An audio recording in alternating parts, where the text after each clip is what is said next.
Programi kombëtar i strehimit social shpall 1253 familje përfituese nga investimet për përmirësimin e kushteve të banimit dhe infrastrukturës në zonat rurale në 35 bashki të vendit.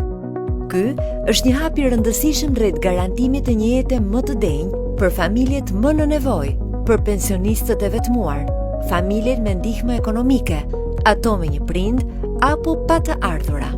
Investimet synojnë të transformojnë banesat ekzistuese përmes riparimit të çative, dyerve dhe dritareve, instalimeve hidrosanitare, izolimit termik dhe fasadave kapot, duke siguruar kushte të qëndrueshme dhe të sigurta jetese. Ndërhyrje në përmirësimin e infrastrukturës në zonat informale u vjen në ndihmë familjeve të cilët jetojnë në këto zona, ku lehtësohet aksesi për vajtje në arsim, punësim, shëndetësi e të tjerë. Zbatimi i këtij programi nga bashkitë përfituese nis në periudhën korrik-gush 2025 dhe shtrihet në 2 vite buxhetore.